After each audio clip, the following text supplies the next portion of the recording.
Vivien Sabot, j'étais régisseur de tournée dans le cirque avant. J'ai fait ça une quinzaine d'années et je me suis reconverti en 2016 dans le maraîchage.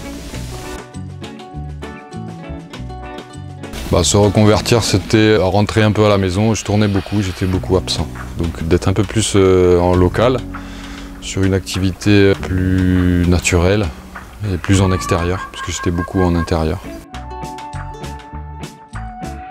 En fait, le parcours d'installation, je vois mal comment j'aurais pu faire mieux.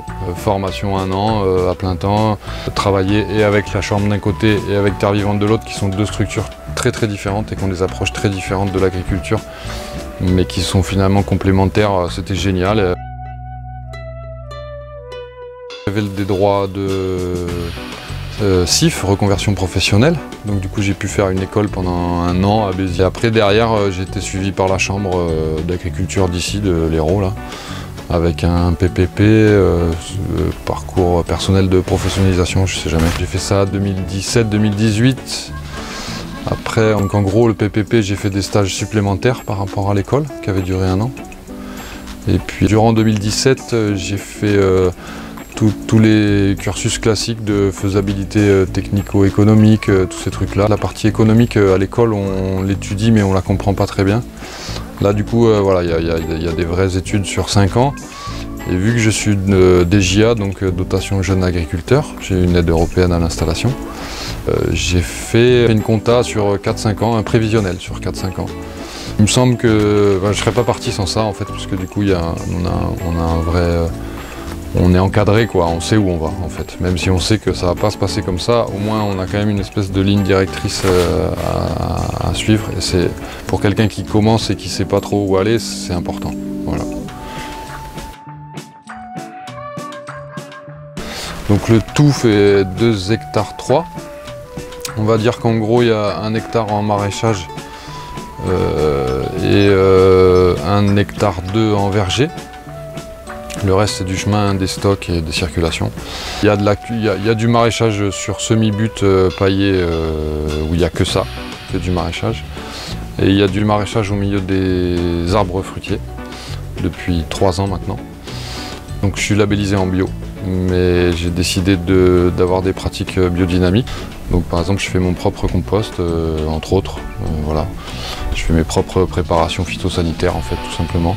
Alors, sur l'exploitation, il y a donc les animaux classiques, hein. Il y a un chien pour la sécurité, il y a des chats pour les rats, il y a des poules pour les œufs, des poules pondeuses parce que c'est un super produit d'appel et que c'est assez bien d'avoir des animaux, enfin des êtres vivants, on va dire, autres que du végétal.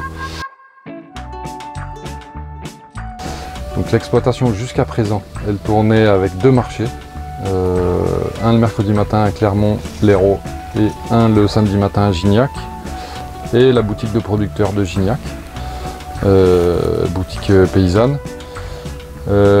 Malheureusement les marchés me prennent trop de temps, donc j'ai décidé d'arrêter un marché. À partir du 1er octobre, les circuits de vente, ce sera donc ce marché, la boutique paysanne de Gignac, et 2 autres magasins sur Clermont et sur Canet. Ils font de l'achat-revente, donc on vend beaucoup moins cher, nous, nos produits, mais par contre ils nous commandent 40 kg de tomates par exemple, et en fait qu'ils arrivent à les vendre ou pas, ça nous importe peu, ils nous achètent 40 kg de tomates. Voilà.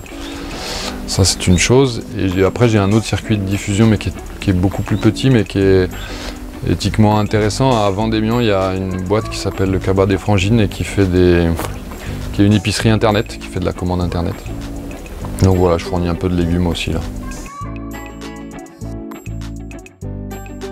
Alors, ce qui est difficile, c'est comme beaucoup de jobs, c'est de savoir lâcher, quoi. À un moment donné, on peut pas tout faire, on peut pas être bon dans tout.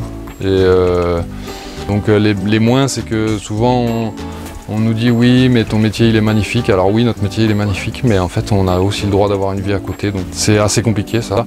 Après, ce qui est cool dans ce métier, en fait tout le reste, en fait, c'est pas très compliqué. On est dehors. Moi dans mon cas je suis mon propre patron, c'était l'objectif aussi de la reconversion. Vraiment il y a un côté on est autonome, quoi. C'est notre vie, c'est notre problème.